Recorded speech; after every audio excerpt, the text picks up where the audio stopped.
नमस्कार, मी वृषाली मेहेंदळे. या 9व्या एपिसोडमध्ये मी तुमचं सगळ्यांचं स्वागत करते.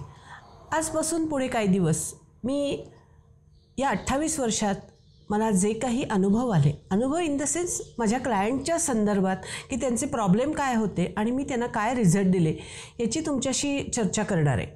माझ्याकडं एक ॲडव्होकेट यायचे, आपण त्यांना कुलकर्णी म्हणूयात, कारण नाव डिक्लेअर करायचं नाही असं त्यांनी मला कॅटेगोरिकली सांगितलं.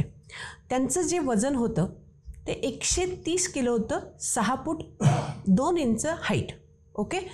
आणि ते जेव्हा माझ्याकडे आले तेव्हा मी त्यांना म्हटलं की अहो तुमचं स्केड्यूल सांगाल का? तर ते म्हणाले, मॅडम मी ॲडव्होकेट आहे, मी सकाळी 10ला ऑफिसला जातो किंवा 10:30ला जातो आणि 10:30ला मी कोर्टात जातो आणि संध्याकाळी 6पर्यंत घरी येतो. 6ला आलं की घरी पक्षकार बसलेले असतात.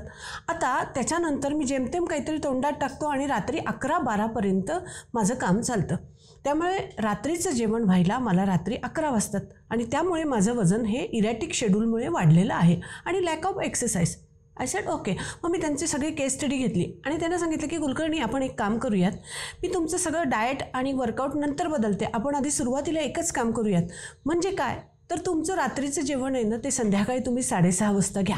म्हणजे ऑफिसमधनं आलं की बायकोला येतानाच सांगायचं की घरी पान वाढून ठेव, हातावर घरी आलं की लगेचच जेवायला बसायचं आणि जेवण झाल्यानंतर म्हणजे 6:30-6:45ला तुमचं जेवण झालं की मग रात्री 11-12पर्यंत तुम्ही कितीही काम केलं तरी चालेल. याचं कारण पोटात अन्न गेल्यानंतर मन शांत होतं, डोकं शांत होतं आणि आपण सगळी कामं व्यवस्थित करायला लागतो.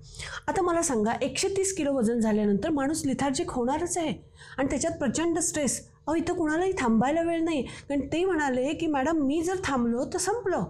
म्हटलं अहो मग एवढं काम? ते म्हटले मला इलाज नाही, I have to run. I said okay. मग एक डू वन थिंग, तुम्ही सकाळी दुसऱ्या दिवशी माझ्याकडे वर्कआउटला या. ते म्हणाले अहो रात्री 11-12ला झोपल्यानंतर सकाळी मला 8पर्यंत जाग येत नाही. म्हटलं ठीक आहे ना, चालेल, 8 वाजता उठा, जिमच्या घर जवळच आहे तुमचं, तुम्ही लगेचच जिमला या. ते म्हटले मी 8:30पर्यंत येतो. आणि 8:30ला हा गृहस्थ वर्कआउटला आल्यानंतर हार्डली मी 35 ते 40 मिनटं वर्कआउट घेते विथ शवासन. 50 ते 55 मिनटं एवढाच माझा एक्सरसाइज होतो. That's all. आणि त्याच्यानंतर त्यांचं 500-700 ग्रॅम वजन कमी झालं. आणि यू वोंट बिलीव्ह, या माणसाचं पहिलं काही किलो वजन म्हणजे साधारण 12 ते 13 किलो वजन हे फक्त मी त्यांचं स्केड्यूल बदलल्यामुळे झालं. त्यांचं रात्रीचं जेवण जे 11-12ला व्हायचं त्याच्याऐवजी मी ते 6:30ला आणलं. लक्षात घ्या, मी 2 वेळेला वगैरे जेवायला सांगत नाही, मी दिवसाकाठी 4 वेळेला जेवा, भरपूर जेवा, ईट मोर अँड लूज मोर. मी ह्याच्याबद्दल तुम्हाला बोललेलीच आहे. मॉरल ऑफ द स्टोरी, या माणसाचं वजन 95 किलोला आलं. 130वरनं हा गृहस्थ 95 किलोला आल्यानंतर त्यांना किती अगदी असं होत असेल सांगा बरं मला तुम्ही. मग तुम्हालाही असं व्हायचं असेल तर तुम्ही आजच माझ्याकडे जॉईन करा. फक्त एक लक्षात घ्या की मी तुम्हाला एवढंच सांगेन की तुम्हाला जर चांगलं जगायचं असेल, चांगली जीवनशैली जगायची असेल, BP नको असेल, डायबिटीस नको असेल किंवा या सगळ्या गोष्टी असतील तरीसुद्धा आपल्याला चांगलं जगायचं आहे तर तुम्हाला घरी शिजवलेलं अन्न खाण्यावाचून पर्याय नाही.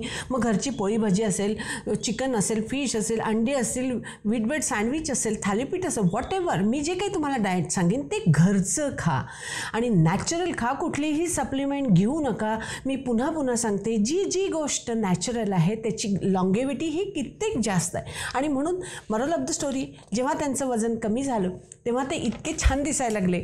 आणि वय लहान असल्यामुळे ऑब्व्हियसली जेवढं वजन पसारा वाढतो. मला त्यांच्या मिसेस म्हणाल्या की अहो मॅडम घरी आला की हा बाबा भुश्याचं पोतं टाकल्यासारखा पडून राहायचा. म्हटलं अगं बरोबर आहे, किती धावायचं त्या माणसाने, 10-20 क्लायंटच्या मागं हा गृहस्थ धावतोय म्हणजे तुला लक्षात यायला पाहिजे, यू हॅव टू कॉपरेट.